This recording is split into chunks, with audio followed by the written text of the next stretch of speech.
ਸਾਜੀ ਪੁਨ ਪੁਨ ਸੀਸਾ ਬੰਦੋ ਬਾਰ ਬਾਰ ਜਗਦੀਸ਼ ਕਾਮ ਕ੍ਰੋਧ ਅਰ ਲੋਭ ਬਿਨਸ ਜਾਇ ਮੇਘ ਨਾਨਕ ਪ੍ਰਭ ਸ਼ਰਨਾਗਤੀ ਕਰ ਪ੍ਰਸਾਦ ਗੁਰਦੇਵ ਕਹਾਂ ਬੁੱਧ ਪ੍ਰਭ ਤੁਸ਼ ਹਮਾਰੀ ਬਰਨ ਸਕੈ ਜੋ ਮਹਿਮਾ ਤਿਹਾਰੀ ਹਮ ਨਾ ਸਕਤ ਕਰ ਸਿਫਤ ਤੁਮਾਰੀ ਆਪ ਨੇ ਹੋ ਤੁਮ ਕਥਾ ਸੁਧਾਰੀ ਚੌਪਈ ਅਗੇ ਫੌਜ ਮੈਂ ਭਾਉ ਵਾਰੀ ਬੁੱਧੀ ਸੋਥੀ ਭਲੇ ਨਿਵਾਰੀ। ਵਾਹਿਗੁਰੂ ਜੀ ਕਾ ਖਾਲਸਾ ਵਾਹਿਗੁਰੂ ਜੀ ਕੀ ਫਤਿਹ। ਗੁਰੂ ਰੂਪ ਗੁਰੂ ਖਾਲਸਾ ਸੰਗਤ ਜੀਓ ਵਡਭਾਗਿਓ ਸਾਹਿਬਾਂ ਦੀ ਬੋਧ ਪ੍ਰਾਪਤ ਹੋ ਰਹੀ ਹੈ। ਗੁਰੂ ਸਵਾਰਿਆਂ ਪਾਸੋਂ ਆਪ ਜੀ ਨੇ ਰੱਬੀ ਬਾਣੀ ਦਾ ਕੀਰਤਨ ਸਰਵਨ ਕੀਤਾ ਹੈ। ਆਓ ਖਾਲਸੇ ਪੰਥ ਦਾ ਇਤਿਹਾਸ ਪ੍ਰਾਚੀਨ ਪੰਥ ਪ੍ਰਕਾਸ਼ ਸ਼ਹੀਦ ਭਾਈ ਰਤਨ ਸਿੰਘ ਜੀ ਭੰਗੂ ਉਹਨਾਂ ਦੀ ਕਲਮ ਤੋਂ ਜੋ ਲਿਖਿਆ ਗਿਆ ਹੈ ਉਹ ਆਪ ਦੀ ਸਰਵਨ ਕਰਦੇ ਆ ਰਹੇ ਹੋ। ਭਰਤਪੁਰ ਦੇ ਇਲਾਕੇ ਦਾ ਰਹਿਣ ਵਾਲਾ ਜਵਾਹਰ ਮੱਲ, ਜਿਹਦੇ ਪਿਤਾ ਸੂਰਜ ਮੱਲ ਨੂੰ ਕਤਲ ਕਰ ਦਿੱਤਾ ਗਿਆ, ਉਹਨੇ ਬਦਲਾ ਲੈਣ ਵਾਸਤੇ ਅਬਦਾਲੀ ਦੇ ਨਾਲ ਨਜ਼ੀਬ ਖਾਨ ਰਹੇਲੇ ਨੂੰ ਦਿੱਲੀ ਦੇ ਵਿੱਚ ਭਾਜੜਾਂ ਪਾਈਆਂ ਹੋਈਆਂ ਨੇ। ਦੂਜੇ ਪਾਸੇ ਨਜ਼ੀਬ ਖਾਨ ਰੋਹੇਲਾ ਅਬਦਾਲੀ ਨੂੰ ਸੱਦ ਰਿਹਾ ਹੈ 30 ਕਰੋੜ ਦਾ ਲਾਲਚ ਦੇ ਕਰਕੇ। ਇੱਧਰ ਜਵਾਹਰ ਮੱਲ ਨੇ ਆਪਣੇ ਨਾਲ ਸਿੰਘਾਂ ਨੂੰ ਬੁਲਾਵੇ ਭੇਜ ਦਿੱਤੇ। ਗੱਡਿਆਂ ਦੇ ਗੱਡੇ ਮਾਇਆ ਦੇ ਨਜ਼ਰਾਨੇ ਵਜੋਂ ਪੇਸ਼ ਕੀਤੇ। ਕੜਾਹ ਪ੍ਰਸ਼ਾਦ ਦੀਆਂ ਦੇਗਾਂ ਵਾਸਤੇ ਹੋਰ ਵੀ ਕਹਿੰਦਾ ਦੇਵਾਂਗਾ। ਸਿੰਘ ਬਾਬਾ ਅਕਾਲੀ ਸ਼ਹੀਦ ਨਿਹੰਗ ਗੁਰਬਖਸ਼ ਸਿੰਘ ਜੀ ਦੀ ਸ਼ਹੀਦੀ ਦਾ ਵੀ ਬਦਲਾ ਲੈਣਾ ਚਾਹੁੰਦੇ ਸਨ। ਵੱਡੇ ਘੱਲੂ ਘਾਰੇ ਦਾ ਵੀ ਉਹਨਾਂ ਨੂੰ ਦੁੱਖ ਸੀ।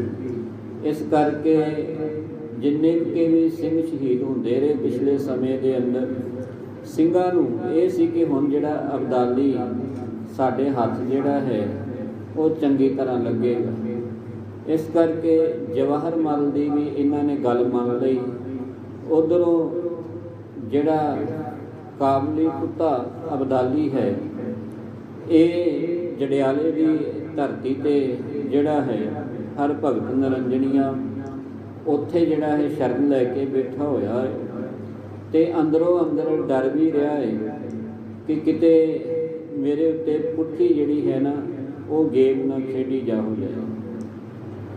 ਨੱਕ ਦੇ ਉੱਤੇ ਇਹਦੇ ਸੱਟ ਵੀ ਲੱਗੀ ਹੈ। ਹਰਿਮੰਦਰ ਸਾਹਿਬ ਜੀ ਦੀ ਜਿਹੜੀ ਇੱਟ ਵੱਜੀ ਸੀ ਉਹਦਾ ਵੀ ਦਰਦ ਜਿਹੜਾ ਹੈ ਦਿਨੋਂ ਦਿਨ ਸੂਲ ਜਿਹੜੀ ਹੈ ਉਹਦੀ ਵੱਧ ਰਹੀ ਹੈ।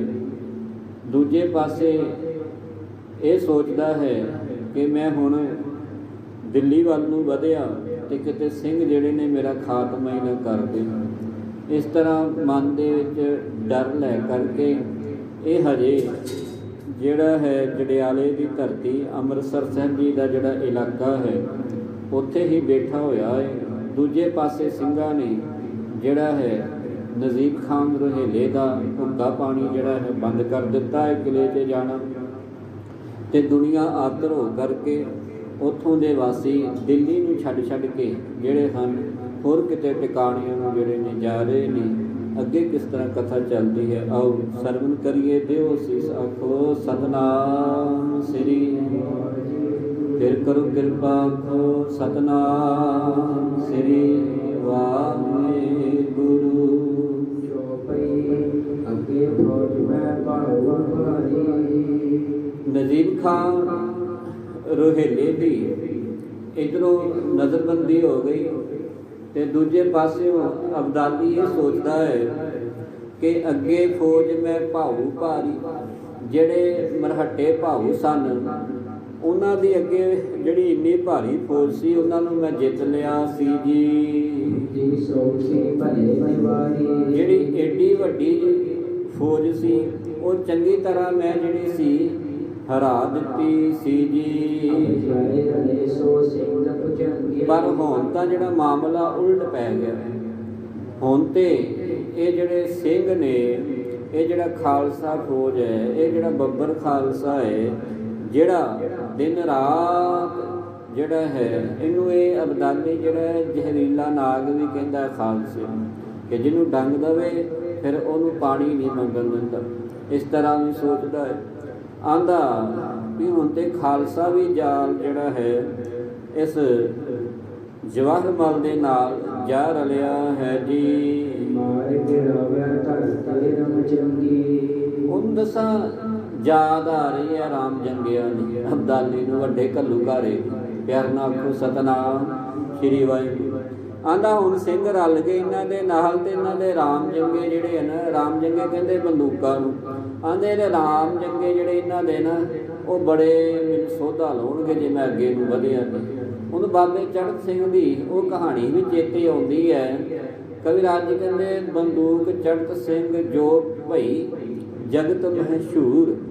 ਉਦੋਂ ਜਦੋਂ ਬਾਬੇ ਚੜ੍ਹਤ ਸਿੰਘ ਨੇ ਵੱਡੇ ਘੱਲੂਘਾਰੇ ਦੇ ਵਿੱਚ ਵਹੀਰ ਨੂੰ ਬਚਾਉਂਦਿਆਂ ਹੋਇਆਂ ਬੰਦੂਕ ਦੇ ਜਿਹੜੇ ਜੋਹਰ ਵਿਖਾਏ ਸਨ ਤੇ ਉਸ ਜੋਹਰਾਂ ਦੇ ਕਰਕੇ, ਉਸ ਨਿਸ਼ਾਨੇਬਾਜ਼ੀ ਦੇ ਕਰਕੇ ਸਿੱਖ ਜਗਤ ਦੇ ਅੰਦਰ ਬਾਬਾ ਚੜ੍ਹਤ ਸਿੰਘ ਦੀ ਆਂਦੇ ਸੀ ਨਾ ਕਿ ਬੰਦੂਕ ਬੜੀ ਜਿਹੜੀ ਹੈ ਉਹ ਮਸ਼ਹੂਰ ਹੋ ਗਈ। ਜੈਸੇ ਮਾਰੇ ਨੇੜਤੇ ਤੈਸੇ ਮਾਰੇ ਦੂਰ। ਜਿੰਨੀ ਦੂਰੋਂ ਉਹ ਨਿਸ਼ਾਨਾ ਇੰਨੀ ਛੇਤੀ ਲਾ ਲੈਂਦਾ ਸੀ ਤੇ ਉਨੀ ਛੇਤੀ ਲਾਗਿਓਂ ਵੀ ਜਿਹੜਾ ਸੀ ਉਹ ਲਾ ਲੈਂਦਾ ਸੀ। ਭਾਵ ਉਹ ਲਾਗਿਓਂ ਵੀ ਨਿਸ਼ਾਨਾ ਲਾਵੇ ਤੇ ਦੂਰੋਂ ਵੀ ਲਾਵੇ। ਦੋਨਾਂ ਨਿਸ਼ਾਨਿਆਂ ਦੇ ਵਿੱਚ ਕਦੀ ਇਹ ਨਹੀਂ ਸੀ ਹੁੰਦਾ ਕਿ ਜਿਹਦੇ ਉੱਤੇ ਨਿਸ਼ਾਨਾ ਸਾਧਿਆ ਗਿਆ ਹੈ ਚੜ੍ਹਤ ਸਿੰਘ ਦਾ ਉਹ ਸੁੱਕਾ ਬਚ ਕੇ ਜਿਹੜਾ ਉਸ ਗੋਲੀ ਦੇ ਨਿਸ਼ਾਨੇ ਤੋਂ ਪਰੇ ਹੋ ਜਾਵੇ, ਉਹ ਮਾਰਿਆ ਜਾਂਦਾ ਸੀ। ਉਹ ਰਾਮ ਜੰਗਿਆਂ ਨੂੰ ਵੀ ਅਬਦਾਲੀ ਹੋਣੀ। ਇੱਕ ਪਾਸੇ ਦਰਦ ਹੈ, ਇੱਕ ਪਾਸੇ ਡਰ ਬੈਠਾ ਸਿੰਘਾਂ ਦਾ, ਤੇ ਦੂਜੇ ਪਾਸੇ ਸਿੰਘਾਂ ਦਾ ਡਰ ਕੀ, ਸਿੰਘਾਂ ਦੀਆਂ ਬੰਦੂਕਾਂ ਦੇ ਉਹ ਛੱਡੇ ਹੋਏ ਸ਼ਰਲੇ, ਉਹਨਾਂ ਦਾ ਵੀ ਡਰ ਇਹਨੂੰ ਸਤਾ ਰਿਹਾ ਕਿ ਹੁਣ ਰਾਮ ਜੰਗੇ ਵਾਲੇ ਆ ਗਏ ਜਿਹੜੇ ਨੇ ਇਹਦੇ ਨਾਲ, ਜਿਹੜੇ ਨੇ ਰਾਮ ਜੰਗੇ ਵਾਲੇ ਰਲ ਗਏ ਨੇ। ਇਹ ਬੜੇ ਵੱਡੇ ਸੂਰਮੇ ਨੇ, ਇਹਨਾਂ ਦੇ ਦਲੇਰ ਹਨ ਦਿਲ ਇਹਨਾਂ ਦੇ। ਇਹ ਕਦੀ ਮਰਨ ਤੋਂ ਜਿਹੜੇ ਨੇ ਡਰਦੇ ਨਹੀਂ। ਇਹ ਤੇ ਆਪਣੇ ਸਰੀਰਾਂ ਦੀ ਅਹੂਤੀ ਦੇਣ ਲੱਗਿਆਂ ਪਰਵਾਹ ਨਹੀਂ ਕਰਦੇ ਜੀ।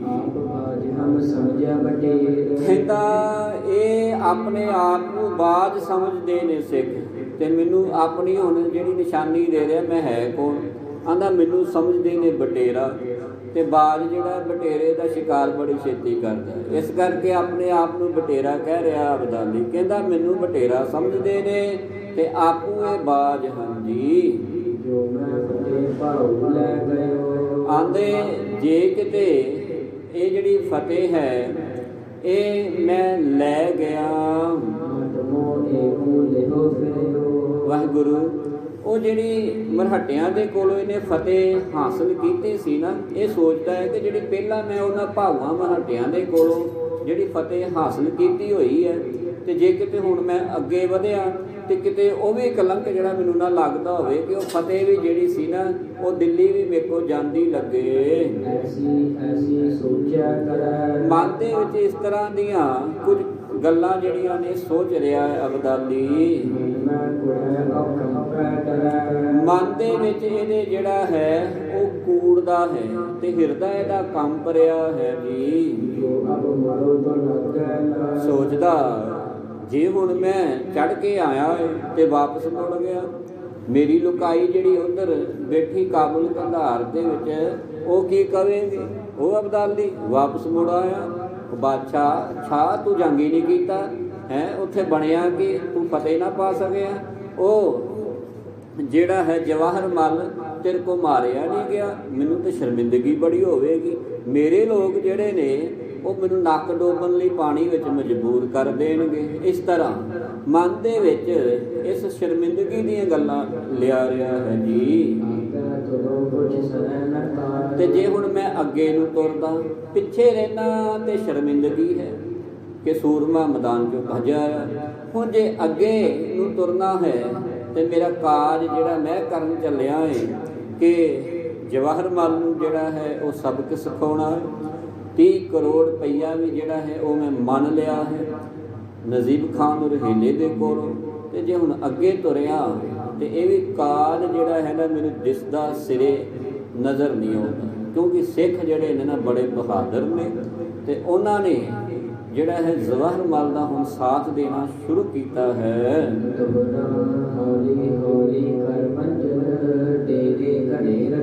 ਤੇ ਉਧਰ ਨਜੀਬ ਖਾਨ ਰੁਹੇਲਾ ਜਿਹੜਾ ਸੀ ਨਾ ਉਹ ਦਿੱਲੀੋਂ ਆਵਾਜ਼ਾਂ ਦੇਈ ਜਾਂਦਾ, ਬਾਰ-ਬਾਰ ਸੁਨੇਹੇ ਭੇਜਦਾ, ਉਹ ਅਬਦਾਲੀ ਆ ਜਾ, ਇੰਨਾ ਟਾਈਮ ਹੋ ਗਿਆ। ਇੱਧਰ ਦੇਖ ਜਵਾਹਰ ਮਲ ਇੱਕ ਸਾਈਡ ਤੇ ਹੋ ਗਿਆ ਹੈ, ਸਿੱਖ ਜਿਹੜੇ ਨੇ ਇੱਕ ਸਾਈਡ ਦਾ ਰਸਤਾ ਮਲ ਕੇ ਬੈਠੇ ਹੋਏ ਨੇ, ਹੋਰ ਬਥੇਰੇ ਸੂਰਮੇ ਅੱਗੇ ਜ਼ਿਕਰ ਆਉਣਾ ਜਿਹੜੇ ਸੱਦੇ ਹੋਏ ਸਨ ਜਵਾਹਰ ਮਲ ਨੇ। ਆਂਦਾ ਇਹਨਾਂ ਸਾਰਿਆਂ ਨੇ ਮੇਰਾ ਜਿਹੜਾ ਅੱਗਾ ਜਿਹੜਾ ਹੈ ਡੱਕ ਲਿਆ ਤੇ ਤੂੰ ਹਜੇ ਤੱਕ ਜਿਹੜਾ ਦਿੱਲੀ ਨਾ ਪਹੁੰਚਾ। ਤੇ ਦੂਜੇ ਪਾਸੇ ਹੋ ਕੀ ਰਿਹਾ ਸੀ, ਅਬਦਾਲੀ ਡਰਦਾ ਪਿਆ ਸੀ।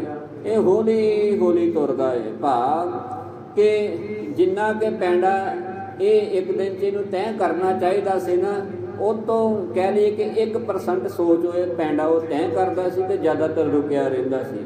ਇਸ ਤਰ੍ਹਾਂ ਹੌਲੀ ਹੌਲੀ ਕਰਦਿਆਂ ਹਜੇ ਇਹ ਅੰਬਾਲੇ ਦੀ ਧਰਤੀ ਤੱਕ ਪਹੁੰਚਣਾ ਹੈ। ਤੇ ਜਦੋਂ ਜੜਿਆਲੇ ਤੋਂ ਤੁਰਿਆ ਤੇ ਅੱਗੇ ਆ ਕੇ 5-7 ਕਿਲੋਮੀਟਰ ਤੇ ਜਿਹੜਾ ਸੀ ਨਾ ਉਹ ਡੇਰਾ ਲਾ ਲੈਂਦਾ ਸੀ ਤੇ ਅੱਗੋਂ ਸੁਨਾਹ ਭੇਜ ਦਿੰਦਾ ਸੀ, ਮੈਂ ਪਿਛਲੀਆਂ ਫੌਜਾਂ ਜਿਹੜੀਆਂ ਡੀਕਦਾ ਪਿਆ, ਉਹ ਕੋਈ ਗੱਲ ਨਹੀਂ ਰੁਹੇਲੇ, ਤੂੰ ਮੈਂ ਤੇਰੇ ਨਾਲ ਹੈ, ਤੂੰ ਘਬਰਾਉਂਦਾ ਕਿਉਂ, ਮੈਂ ਵਾਪਸ ਆਵਾਂਗਾ, ਮੈਂ ਤੇਰੇ ਕੋਲ ਆ ਰਿਹਾ। ਪਰ ਹਜੇ ਜਿਹੜਾ ਹੈ ਇਹ ਹੌਲੀ ਹੌਲੀ ਤੁਰਦਾ ਹੈ। ਤੇ ਜੇ ਕੋਈ ਲੋਕੀ ਪੁੱਛਦੇ ਸ਼ਾਹ ਅੱਗੇ ਕਿਉਂ ਨਹੀਂ ਜਾਂਦਾ ਪਿਆ, ਤੂੰ ਕੀ ਗੱਲ ਹੋ ਗਈ, ਤੂੰ ਤੇ 40 ਕੋਹ ਦਾ ਪੈਂਡਾ ਜਿਹੜਾ ਸੀ ਨਾ ਉਹ ਘੰਟਿਆਂ ਦੇ ਵਿੱਚ ਸਰ ਕਰ ਲੈਂਦਾ ਸੀ। ਕਿੱਥੇ ਕਾਬਲ ਤੇ ਕੰਧਾਰ, ਇੱਕ ਦਿਨ ਦੇ ਵਿੱਚ ਇਹ ਲਾਹੌਰ ਤੇ ਕਿੱਥੇ ਲਾਹੌਰ ਤੇ ਕਿੱਥੇ ਵੱਡਾ ਘੱਲੂਘਾਰਾ, ਇਹ ਦੋਹਾਂ ਦਿਨਾਂ ਦੇ ਵਿੱਚ ਕਾਬਲ ਕੰਧਾਰ ਤੋਂ ਵੱਡੇ ਘੱਲੂਘਾਰੇ ਤੱਕ ਪਹੁੰਚ ਜਾਂਦਾ ਹੈ। ਤੇ ਅੱਜ ਜੰਡਿਆਲੇ ਤੋਂ ਦਿੱਲੀ ਤੱਕ ਪਹੁੰਚਣ ਵਾਸਤੇ ਤਕਰੀਬਨ ਇਹਨੂੰ ਜਿਹੜਾ ਹੈ ਮਹੀਨੇ ਦਾ ਸਮਾਂ ਜਿਹੜਾ ਹੈ ਲੱਗ ਚੁੱਕਾ ਹੈ, ਪਰ ਹਜੇ ਤੱਕ ਇਹ ਦਿੱਲੀ ਨਹੀਂ ਪਹੁੰਚਿਆ ਹੋਇਆ। ਉਹ ਕਹਿੰਦੇ ਲੋਕ ਜਦੋਂ ਇਹਨੂੰ ਪੁੱਛਦੇ ਨੇ, ਸ਼ਾਹ ਤੂੰ ਵਾਪਸ ਕਿਉਂ ਮੁੜਦਾ ਪਿਆ ਹੈ, ਤੂੰ ਹੌਲੀ ਹੌਲੀ ਕਿਉਂ ਜਾਂਦਾ ਪਿਆ, ਤੂੰ ਜਵਾਹਰ ਮਲ ਨੂੰ ਜਿਹੜਾ ਸਬਕ ਨਹੀਂ ਸਿਖਾਉਣਾ। ਤੇ ਅੱਗੋਂ ਕਹਿੰਦਾ ਮੈਂ ਨਾ ਪਿੱਛੋਂ ਫੌਜਾਂ ਸੱਦੀਆਂ ਆਪਣੀਆਂ, ਹੋਰ ਇਹ ਫੌਜਾਂ ਥੋੜੀਆਂ ਨੇ, ਅੱਗੇ ਫੌਜਾਂ ਭਾਰੀਆਂ ਨੇ, ਇਹ ਫੌਜਾਂ ਥੋੜੀਆਂ ਨੇ, ਪਿੱਛੋਂ ਜਦੋਂ ਆ ਕੇ ਰਲਣਗੀਆਂ ਤਾਂ ਮੈਂ ਹੌਲੀ ਹੌਲੀ ਤੁਰਦਾ ਹਾਂ। ਸੋ ਇਸ ਪ੍ਰਕਾਰ ਨਜੀਬ ਖਾਨ ਰੁਹੇਲੇ ਨੂੰ ਅੰਦਰ ਬੈਠੇ ਹੋਏ ਨੂੰ ਇਸ ਗੱਲ ਦੀ ਹੁਣ ਸੋਝੀ ਹੋ ਗਈ ਕਿ ਮੈਂ ਅੱਛਾ ਤੇਰਾ ਜ਼ੋਰ ਦੇਖ ਲਿਆ, ਹੁਣ ਤੂੰ ਜਿਹੜਾ ਹੈ ਡਰ ਗਿਆ, ਤੇਰੀਆਂ ਲੱਤਾਂ ਹੁਣ ਕੰਬਣ ਬਹਿ ਗਈਆਂ, ਤੇਰੇ ਹੱਥ ਜਿਹੜੇ ਨੇ ਕੰਬਣ ਬਹਿ ਗਏ, ਹੁਣ ਤੇਰੇ ਖੂਨ ਦੇ ਵਿੱਚ ਜਿਹੜਾ ਹੈ ਉਹ ਜੋਸ਼ ਨਹੀਂ ਰਿਹਾ। ਜਿਹੜਾ ਕਾਬਲ ਤੋਂ ਚੜ ਕੇ ਦਿੱਲੀ ਤੱਕ ਆਉਣ ਲੱਗਿਆ ਸਮਾਂ ਨਹੀਂ ਸੀ ਲਾਉਂਦਾ, ਅੱਜ ਮਹੀਨਾ ਹੋ ਚੱਲਾ, ਤੈਨੂੰ ਸੱਦੇ ਭੇਜ ਰਿਹਾ ਹੈ, ਤੈਨੂੰ 30 ਕਰੋੜ ਰੁਪਈਆ ਮੰਨ ਲਿਆ ਦੇਣਾ, ਤੇ ਤੂੰ ਹਜੇ ਤੱਕ ਜਿਹੜਾ ਪੰਜਾਬ ਦੀ ਸਰਜ਼ਮੀਨ ਹੀ ਨਹੀਂ ਟੱਪਿਆ, ਤੇ ਤੂੰ ਕਦੋਂ ਦਿੱਲੀ ਵਿੱਚ ਆ ਕੇ ਮੇਰੀ ਸਹਾਇਤਾ ਕਰੇਗਾ। ਇਸ ਤਰ੍ਹਾਂ ਨਜੀਬ ਖਾਨ ਰੁਹੇਲਾ, ਕਿਉਂਕਿ ਦੇਰ ਕਾਫੀ ਹੋ ਚੱਲੀ ਹੈ, ਅਬਦਾਲੀ ਨੂੰ ਸੁਨਾਹ ਪੁੱਜੇ ਦੀ ਕਿ ਤੂੰ ਦਿੱਲੀ ਆ, ਮੇਰੀ ਜਾਨ ਬਖਸ਼ ਇੱਥੇ ਆ ਕਰਕੇ, ਤੇ ਹਜੇ ਤੱਕ ਇਹ ਪੰਜਾਬ ਦੀ ਸਰਜ਼ਮੀਨ ਨਹੀਂ ਟੱਪਿਆ, ਮਹੀਨੇ ਤੋਂ ਵੱਧ ਸਮਾਂ ਹੋ ਗਿਆ ਚੱਲੇ ਹੋਏ ਨੂੰ। ਤੇ ਇਸ ਤਰ੍ਹਾਂ ਨਜੀਬ ਖਾਨ ਰੁਹੇਲਾ ਸੋਚਦਾ ਹੁਣ ਮਨ ਦੇ ਅੰਦਰ, ਕਿਉਂਕਿ ਉਹ ਵੀ ਬੰਦਾ ਬੁੱਧੀ ਵਾਲਾ, ਆਂਦਾ ਵੀ ਹੁਣ ਲੱਗਦਾ ਹੈ ਕਿ ਅਬਦਾਲੀ ਜਿਹੜਾ ਹੈ ਨਾ ਇਹ ਮੇਰਾ ਸਾਥ ਨਹੀਂ ਦੇਵੇਗਾ ਜੀ।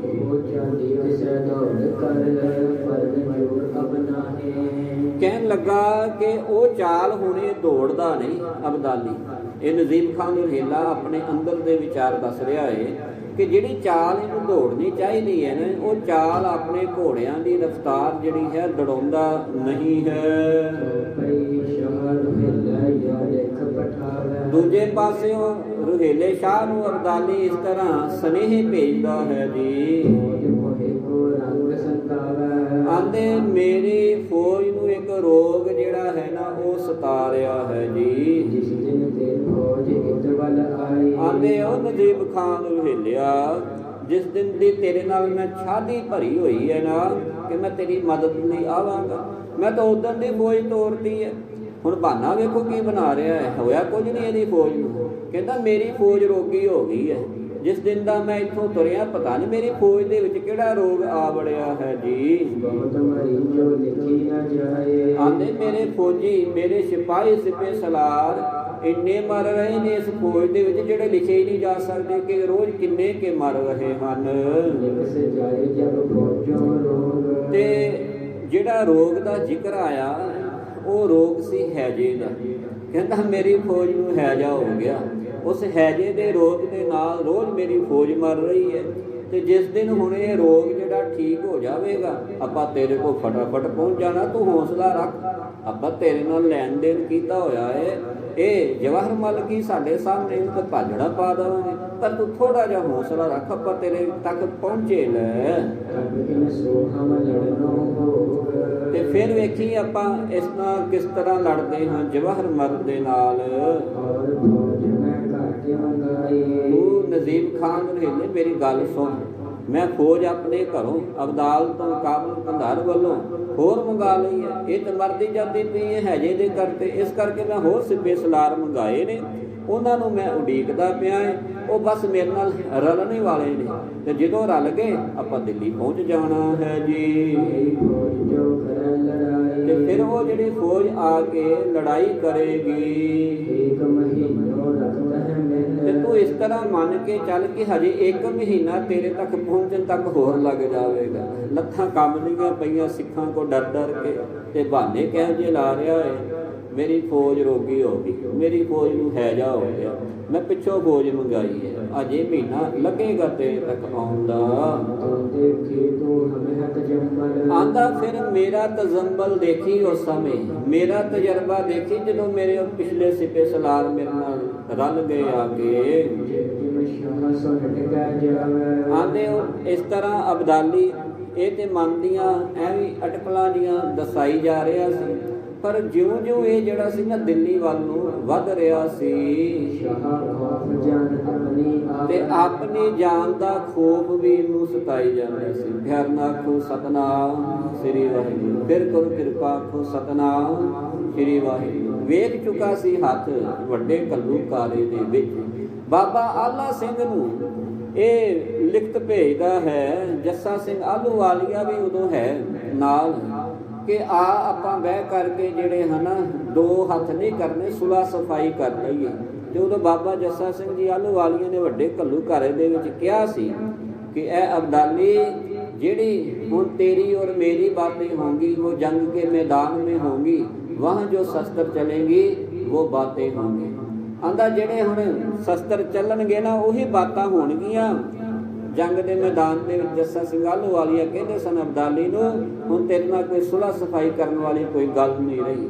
ਇੱਥੇ ਆਪਣੇ ਦੁੱਖ ਦੇ ਕਰਕੇ ਜਿਹੜੀ ਸੱਟ ਨੱਕ ਤੇ ਲੱਗੀ ਹੋਈ ਹੈ, ਸਿੰਘਾਂ ਕੋ ਜੋ ਪਾਵਰ ਆ ਚੁੱਕੀ ਹੈ। ਕਿਉਂਕਿ ਤੁਸੀਂ ਦੇਖੋ ਨਾ ਦੂਜੇ ਪਾਸੇ ਜਿਹੜਾ ਜਵਾਹਰ ਮਲ ਹੈ ਉਹਨੇ ਸਿੱਖਾਂ ਨੂੰ ਇਹ ਕਹਿ ਦਿੱਤਾ ਕਿ ਜਿੰਨਾ ਹਥਿਆਰ, ਜਿੰਨਾ ਗੋਲੀ ਸਿੱਕਾ ਬੰਦੂਕ ਤੋਪਾਂ ਤੁਹਾਨੂੰ ਚਾਹੀਦੀਆਂ ਲੈ ਲਵੋ, ਪਰ ਅਬਦਾਲੀ ਨੂੰ ਐਨ ਕੀ ਸੁੱਕਾ ਨਹੀਂ ਜਾਣ ਦੇਣਾ। ਹੁਣ ਜਦੋਂ ਇਹਨੂੰ ਪਤਾ ਲੱਗਾ ਕਿ ਸਿੱਖ ਜਿਹੜੇ ਨੇ ਜਵਾਹਰ ਮਲ ਦੇ ਨਾਲ ਰਲ ਗਏ ਨੇ, ਆਂਦੇ ਨਜ਼ੀਬੇ ਨੇ ਤੇ ਮਰਨਾ ਹੀ ਮਰਨਾ, ਨਾਲ ਇਹਨੇ ਮੈਨੂੰ ਵੀ ਮਰਵਾ ਦੇਣਾ। ਇਸ ਕਰਕੇ ਇਹ ਅੰਦਰ ਖੋਫ ਹੈ ਇਹਨੂੰ ਆਪਣੀ ਜਾਨ ਦਾ ਕਿ ਕਿਤੇ ਮੈਂ ਮਰ ਨਾ ਜਾਵਾਂ। ਫਿਰ ਏਦਾਂ ਜੱਕਾ ਤੱਕਾ ਕਰਦਿਆਂ ਹੌਲੀ ਹੌਲੀ ਇਹ ਅੰਬਾਲੇ ਦੀ ਧਰਤੀ ਤੱਕ ਪਹੁੰਚਾ ਹੈ। ਉੱਥੇ ਜਾ ਕੇ ਇਹਨੇ ਨਾ ਧਮਕਾ ਲਾਇਆ, ਭਾਵ ਇੱਕ ਹੁੱਕਾ ਦਿੱਤਾ ਹੈ। ਆਂਦਾ ਲਓ ਮੈਂ ਪਹੁੰਚ ਗਿਆ ਅੰਬਾਲੇ ਤੇ ਬਸ ਹੁਣ ਦਿੱਲੀ ਮੇਰੇ ਤੋਂ ਦੂਰ ਨਹੀਂ, ਨਜ਼ੀਬ ਖਾਨ ਰਹੀਲੇ ਆਇਆ ਲੈ ਮੈਂ ਤੇਰੇ ਕੋਲ। ਹੁਣ ਦੂਜੇ ਪਾਸੇ ਜਿਹੜਾ ਜਵਾਹਰ ਮਲ ਸੀ ਉਹਨੇ ਵੀ 2 ਹੱਥ ਜਿਹੜੇ ਕਰਨ ਵਾਸਤੇ ਅਬਦਾਲੀ ਦੇ ਨਾਲ ਆਪਣੀ ਪੂਰੀ ਤਿਆਰੀ ਕੀਤੀ ਹੈ। ਉਹ ਕਹਿੰਦਾ ਦਿੱਲੀ ਤੱਕ, ਭਰਤਪੁਰ ਤੱਕ ਤੇ ਪੁੰਜਣ ਨਹੀਂ ਦੇਣਾ ਅਬਦਾਲੀ, ਆਪਾਂ ਤੇ ਅੱਗੋਂ ਜਾ ਕਰਕੇ ਜਿਹੜਾ ਹੈ ਇਹਨੂੰ ਜੱਫੀ ਪਾ ਲੈਂਦੇ ਹਾਂ। ਇਹ ਜੀ ਕਿਹੜੀ ਗੱਲ ਹੈ, ਜੇ ਆ ਹੀ ਰਿਹਾ ਤੇ ਅੱਗੋਂ ਮਿਲ ਲੈਂਦੇ ਹਾਂ ਜਾ ਕਰਕੇ। ਹੁਣ ਜਿਹੜਾ ਜਵਾਹਰ ਮਲ ਹੈ ਉਹਦੇ ਨਾਲ ਫੌਜ ਕਿਹੜੀ ਕਿਹੜੀ ਰਲੀ ਆ ਕਰਕੇ ਸੁਣੋ। ਉਹ ਕਹਿੰਦੇ ਇੱਕ ਹੈ ਰਾਜਪੂਤਾਂ ਦੀ ਫੌਜ, ਇੱਕ ਹੈ ਮਰਹੱਟਿਆਂ ਦੀ ਫੌਜ, ਇੱਕ ਹੈ ਬਰਾੜਾਂ ਦੀ ਫੌਜ ਤੇ ਇੱਕ ਹੈ ਦਾਦੂ ਦੁਆਰਾ ਰਾਜਸਥਾਨ ਦੇ ਵਿੱਚ। ਦਾਦੂ ਦੁਆਰਾ ਬੜਾ ਪ੍ਰਸਿੱਧ ਹੋਇਆ ਹੈ। ਉੱਥੇ ਨਾਹਨਗੜ੍ਹ ਦਾ ਇਹ ਪਿੰਡ ਵੱਜਦਾ ਹੈ ਤੇ ਰਾਜਸਥਾਨ ਦੇ ਵਿੱਚ ਜਦੋਂ ਗੁਰੂ ਗੋਬਿੰਦ ਸਿੰਘ ਜੀ ਮਹਾਰਾਜ ਜੀ ਜਾਂਦੇ ਸਨ, ਇਹ ਬੜਾ ਵੱਡਾ ਮਹੰਤ ਹੋਇਆ, ਸੇਵਾ ਪੰਥੀ ਵੀ ਹੋਇਆ, ਨਿਰਮਲੀਆ ਵੀ ਕਹਿ ਸਕਦੇ। ਇਹ ਦਾਦੂ ਪੰਥੀਏ ਜਿਹੜੇ ਸਨ ਹਥਿਆਰ ਨਹੀਂ ਸਨ ਚੱਕਦੇ, ਪਰ ਜਦੋਂ ਗੁਰੂ ਗੋਬਿੰਦ ਸਿੰਘ ਜੀ ਮਹਾਰਾਜ ਜੀ ਦੇ ਨਾਲ ਵਾਰਤਾਲਾਪ ਹੋਈ ਇਹਦੀ ਦਾਦੂ ਦੀ, ਉਹਦੇ ਬਾਅਦ ਇਹਨਾਂ ਨੇ ਆਪਣੀ ਰੱਖਿਆ ਦੇ ਵਾਸਤੇ ਜਿਹੜੇ ਸਨ ਹਥਿਆਰ ਜਿਹੜੇ ਸਨ ਚੱਕ ਲਏ ਸਨ। ਕਿਉਂਕਿ ਆਪਾਂ ਹੋਲੇ ਮਹੱਲੇ ਦਾ ਉਹ ਸਾਕਾ ਵੀ ਸਰਵਣ ਕੀਤਾ ਹੈ ਕਿ ਹਥਿਆਰ ਵੀ ਜ਼ਰੂਰੀ ਹੈ ਤੇ ਬੰਦਗੀ ਵੀ ਜ਼ਰੂਰੀ ਹੈ ਸਿੱਖ ਵਾਸਤੇ। ਹੁਣ ਇਹ ਦਾਦੂ ਦੁਆਰੇ ਵਾਲੇ ਜਿੰਨੇ ਸਨ ਇਹ ਵੀ ਜਵਾਹਰ ਮਲ ਦੀ ਮਦਦ ਵਾਸਤੇ ਆ ਗਏ, ਜਿਨ੍ਹਾਂ ਦੇ ਵਿੱਚ ਹੋਰ ਕਿਹੜੇ ਕਿਹੜੇ ਰਲੇ। ਇੱਕ ਗੁਸਾਈ ਭਈਏ ਕਹਿੰਦੇ ਨੇ, ਆ ਬਿਹਾਰ ਦੇ ਇਲਾਕੇ ਵਾਲੇ ਜਿਹੜੇ ਲੋਕ ਜਿਹਨੂੰ ਆਪਾਂ ਆਮ ਕਰਕੇ ਭਈਏ ਕਹਿ ਦਿੰਦੇ ਆ, ਉਹ ਭਈਏ ਕਹਿੰਦੇ ਉਹਨਾਂ ਨੂੰ, ਇਹ ਵੀ ਰਲ ਗਏ ਆ ਕਰਕੇ। ਪਰਬਤੀ ਜਿਹੜੇ ਪਹਾੜੀ ਫੌਜ ਸੀ ਉਹ ਵੀ ਰਲ ਗਈ, ਪਹਾੜੀ ਲੋਕ ਉਹ ਵੀ ਆ ਗਏ ਕਿ ਅਬਦਾਲੀ ਨੂੰ ਘੇਰਨਾ। ਜਦੋਂ ਆਉਂਦਾ ਹੋਏ ਪਰਬਤੀ ਇਲਾਕੇ ਵੀ ਨਹੀਂ ਛੱਡਦਾ, ਹਰ ਇਲਾਕਾ ਲੁੱਟ ਕੇ ਲੈ ਜਾਂਦਾ ਅਬਦਾਲੀ। ਫਿਰ ਫਰੰਗੀਅਨ ਅੰਗਰੇਜ਼ ਜਿਹੜੇ ਸਨ ਉਹਨਾਂ ਸਮਿਆਂ ਦੇ ਅੰਦਰ ਭਾਰਤ ਦੇ ਵਿੱਚ ਜਿਹੜਾ ਸੀ ਆਪਣਾ ਕਦਮ ਰੱਖ ਚੁੱਕੇ ਸਨ।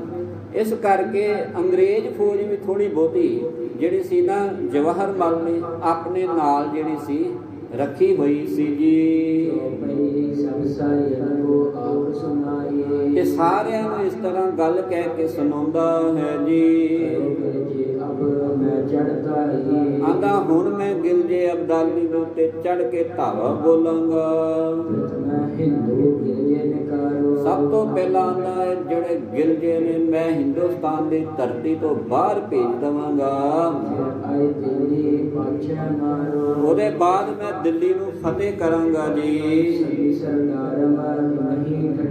ਸਾਰੇ ਸਰਦਾਰਾਂ ਨੇ ਜਿੰਨੀਆਂ ਜਿੰਨੀਆਂ ਫੌਜਾਂ ਆਈਆਂ ਸਨ, ਕੋਈ ਮਰਾਠਿਆਂ ਦੇ ਆ, ਕੋਈ ਕਹਿ ਲਈਏ ਪਰਬਤੀ ਫੌਜਾਂ, ਅੰਗਰੇਜ਼ ਆਦਿਕ, ਉਹਨਾਂ ਦੇ ਜਿੰਨੇ ਮੁਖੀ ਸਰਦਾਰ ਸਨ ਉਹਨਾਂ ਸਾਰਿਆਂ ਨੇ ਜਵਾਹਰ ਮਲ ਦੀ ਹਾਂ ਦੇ ਵਿੱਚ ਜਿਹੜੀ ਹਾਂ ਮਿਲਾ ਦਿੱਤੀ ਕਿ ਇਹ ਜਵਾਹਰ ਮਲ ਜਿਸ ਤਰ੍ਹਾਂ ਤੂੰ ਕਹਿ ਰਿਹਾ ਹੈ ਨਾ ਉਦਾਂ ਹੀ ਠੀਕ ਹੈ। ਆਂਦੇ ਜਿਸ ਤਰ੍ਹਾਂ ਜੱਟ ਜਵਾਹਰ ਮਲ ਨੇ ਕਹੀ ਸੀ ਉਸ ਤਰ੍ਹਾਂ ਹੀ ਫਿਰ ਗੱਲ ਬਣ ਗਈ। ਤੇ ਸਿੰਘਾਂ ਨੂੰ ਵੀ ਬੜਾ ਭਾਰੀ ਦਰਬ ਭਾਵ ਖਜ਼ਾਨਾ ਜਿਹੜਾ ਭੇਜਣਾ ਕੀਤਾ ਕਿ ਤੁਸੀਂ ਵੀ ਆ ਕੇ ਰਹੋ, ਮੈਂ ਤੁਹਾਡੇ ਲਈ ਨਜ਼ਰਾਨੇ ਭੇਜ ਦਿੱਤੇ ਹਨ। ਤੇ ਨਾਲ ਆਪਣੀ ਫੌਜ ਦੀ ਗਿਣਤੀ ਦੱਸ ਦਿੱਤੀ ਵੀ ਮੇਰੇ ਕੋਲ ਇੰਨੀ ਵੱਡੀ ਭਾਰੀ ਫੌਜ ਹੋ ਗਈ ਹੈ, ਤੁਸੀਂ ਫਟਾਫਟ ਆ ਕੇ ਜਿਹੜਾ ਹੈ ਅਬਦਾਲੀ ਦਾ ਸੌਦਾ ਲਾ ਦਵੋ। ਤੇ ਉਧਰੋਂ ਖਾਲਸਾ ਸੁਣ ਕੇ ਨਾ ਕਹਿੰਦਾ ਜਵਾਹਰ ਮਲ ਤੂੰ ਫਿਕਰ ਹੀ ਨਾ ਕਰ, ਤੇਰੇ ਪਿੱਛੇ ਖਾਲਸੇ ਦਾ ਹੁਣ ਹੱਥ ਹੈ, ਹੁਣ ਅਬਦਾਲੀ ਕੀ ਕਰ ਲਵੇਗਾ। ਬਸ ਜਿੰਨਾ ਚੱਕਰ ਖਾਲਸਾ ਤੇਰੇ ਨਾਲ ਹੈ ਨਾ ਉਹਨਾਂ ਚੱਕਰ ਖਾਲਸੇ ਦੇ ਰੋਜ਼ਾਨਾ ਦਾ ਜਿਹੜਾ ਰੋਟੀ ਪਾਣੀ ਦਾ ਖਰਚ ਹੈ ਆਦਿ ਕੋ ਤੂੰ ਭੇਜੀ ਜਾ, ਇੱਥੋਂ ਤੱਕ ਭੇਜ ਦੇ ਖਰਚ ਪਾਣੀ ਕਿ ਤੈਨੂੰ ਵੀ ਆਉਣ ਦੀ ਲੋੜ ਨਹੀਂ, ਆਪਾਂ ਆਪੇ ਅਬਦਾਲੀ ਨੂੰ ਸੋਧ ਲਵਾਂਗੇ। ਖਾਲਸਾ ਇੰਨਾ ਨਿਆਰਾ ਹੈ, ਖਾਲਸਾ ਇੰਨਾ ਬੁਲੰਦ ਹੈ, ਖਾਲਸਾ ਇੰਨਾ ਜਿਹੜਾ ਹੈ ਅੰਦਰੋਂ ਬੁਲੰਦ ਹੈ ਕਿ ਤੂੰ ਬਸ ਨਜ਼ਰਾਨਾ ਭੇਜ, ਸਾਡੀ ਰੋਟੀ ਪਾਣੀ ਦਾ ਇੰਤਜ਼ਾਮ ਕਰ, ਅਬਦਾਲੀ ਨੂੰ ਤੈਨੂੰ ਆਉਣ ਦੀ ਲੋੜ ਨਹੀਂ। ਤੂੰ ਉੱਤੋਂ ਉੱਥੇ ਭਰਤਪੁਰ ਦੇ ਵਿੱਚ ਬਹਿ ਕੇ ਦੇਖੀ ਅਬਦਾਲੀ ਦੇ ਛੱਕੇ ਕਿੱਦਾਂ ਆਪਾਂ ਛਡਾਉਂਦੇ ਹਾਂ, ਪਰ ਸਾਡਾ ਜਿਹੜਾ ਰਾਸ਼ਨ ਪਾਣੀ ਹੈ ਨਾ ਇਹ ਸਾਨੂੰ ਸਮੇਂ ਸਿਰ ਪਹੁੰਚਾ ਦੇ। ਜਦੋਂ ਹੁਣ ਇਹ ਗੱਲਾਂ ਨਜ਼ੀਬ ਖਾਨ ਰੋਹੇਲੇ ਦੇ ਕੰਨਾਂ ਵਿੱਚ ਪਈਆਂ, ਉਹ ਵੇਖੋ ਉਹਦਾ ਅੰਦਰਲਾ ਫਿਰ ਜੋ ਹੈ ਮਨ ਉਹ ਕੀ ਕਹਿੰਦਾ ਪਿਆ ਹੈ। ਉਹਦੀ ਇਹ ਗੱਲਾਂ ਸੁਣ ਕੇ ਆਪਣੀ ਹੋਸ਼ ਭੁਲਾ ਬੈਠਾ ਨਜ਼ੀਬ ਖਾਨ ਰੋਹੇਲਾ। ਇੱਕ ਪਾਸੇ ਆਂਦਾ ਸਰਦਾਰ ਸਿੱਖ, ਦੂਜੇ ਪਾਸੇ ਮਰਹੱਟੇ, ਤੀਜੇ ਪਾਸੇ ਰਾਜਪੂਤ, ਫਿਰ ਵੀ ਥੋੜੇ ਬਹੁਤੇ ਅੰਗਰੇਜ਼ ਭਈਏ ਆਦਿ। ਜਵਾਹਰ ਮਲ ਆਪਣੀ ਫੌਜ ਲੈ ਕੇ ਆਦਿ। ਚਾਰੇ ਪਾਸਿਆਂ ਤੋਂ ਮੈਨੂੰ ਘੇਰਾ ਪੈ ਗਿਆ, ਹੋਸ਼ ਤੇ ਬੰਦੇ ਦੇ ਉੱਦਾਂ ਹੀ ਉੱਡ ਜਾਂਦੇ ਨੇ। ਇਸ ਕਰਕੇ ਇਹਦੇ ਵੀ ਹੋਸ਼ ਭੁੱਲ ਗਏ। ਮਨ 'ਚ ਸੋਚਦਾ ਹੈ ਕਿ ਜਿਹੜੇ ਸ਼ਾਹ ਨੂੰ 30 ਕਰੋੜ ਰੁਪਇਆ ਦੇ ਕੇ ਸੱਦਿਆ ਹੈ ਕਿਤੇ ਵਾਪਸ ਹੀ ਨਾ ਮੁੜ ਜਾਵੇ ਤੇ ਮੈਂ ਇੱਥੇ ਫਸਿਆ ਰਹਿ ਜਾਵਾਂ। ਕਿਉਂਕਿ ਉਹ ਇਹ ਵੀ ਸੋਚਦਾ ਹੈ ਕਿ ਜਿੰਨਾ ਹੁਣ ਅਸਲਾ ਬਰੂਦ ਜਿਹੜਾ ਹੈ ਜਵਾਹਰ ਮਲ ਨੇ ਇਕੱਠਾ ਕਰ ਲਿਆ, ਜਿੰਨੀ ਭਾਰੀ ਫੌਜ ਜਿਹੜੀ ਹੈ ਜਵਾਹਰ ਮਲ ਨੇ ਇਕੱਠਾ ਕਰ ਲਈ, ਤੇ ਦੂਜਾ ਬੱਬਰ ਖਾਲਸਾ ਕਹਿ ਲਈਏ ਹੈ। ਗੁਰੂ ਗੋਬਿੰਦ ਸਿੰਘ ਜੀ ਮਹਾਰਾਜ ਜੀ ਦਾ ਪੰਥ ਇਹਦੇ ਨਾਲ ਰਲ ਗਿਆ ਤੇ ਹੁਣ ਅਬਦਾਲੀ ਇਹਨਾਂ ਨੂੰ ਕਿੱਥੋਂ ਹਿਲਾ ਲਵੇਗਾ। ਇਹਦਾ ਮਤਲਬ ਹੈ ਅਬਦਾਲੀ ਜਵਾਹਰ ਮਲ ਦੇ ਉੱਤੇ ਹੁਣ ਫਤਿਹ ਨਹੀਂ ਪਾ ਸਕਦਾ। ਇਹਦੇ ਕੋਲ ਤੇ ਇੰਨਾ ਅਸਲਾ ਹੈ, ਇਹ ਵੀ ਗੱਲ ਸੋਚਦਾ ਹੈ। ਆਂਦੇ ਉਹ ਜਿਹੜਾ ਮਰਹੱਟਾ ਭਾਊ ਸੀ ਨਾ ਇੱਕ ਸਮੇਂ, ਜਿਹੜਾ ਜਵਾਹਰ ਮਲ ਹੁਣਾ ਨੇ ਨਾਲ ਮੁਗਲਾਂ ਨੇ ਰਲ ਕੇ ਨਾ ਇੱਕ ਮਰਹੱਟਿਆਂ ਦਾ ਬੰਦਾ ਜਿਹੜਾ ਸਰਦਾਰ ਸੀ ਇੱਕ ਸਮੇਂ ਮਾਰ ਦਿੱਤਾ ਸੀ। ਕਹਿ ਦਿੱਤਾ ਹੈ ਤਾਂ ਗਿਲਜੀਆਂ ਨੇ ਤੇ ਹਿੰਦੂਆਂ ਨੇ ਉਦੋਂ ਰਲ ਕੇ ਮਾਰਿਆ ਸੀ। ਇਹ ਹੁਣ ਕਾਰਨ ਚੱਲਾ ਹੈ ਉਧਰ ਜਵਾਹਰ ਮਲ ਦੇ ਪਿਤਾ ਸੂਰਜ ਮਲ ਦੇ ਵੱਲ। ਸੂਰਜ ਮਲ ਨੇ ਤੇ ਨਾਲ ਕੁਝ ਤੁਰਕਾਂ ਨੇ ਮਿਲ ਕਰਕੇ ਮਰਹੱਟਿਆਂ ਦਾ ਇੱਕ ਸਰਦਾਰ ਮਾਰਿਆ ਸੀ। ਉਹਦੀ ਇੱਥੇ ਥੋੜੀ ਜੀ ਜਿਹੜੀ ਹੈ ਨਾ ਉਹ ਕਥਾ ਦੇ ਰਹੇ ਹਨ ਜੀ।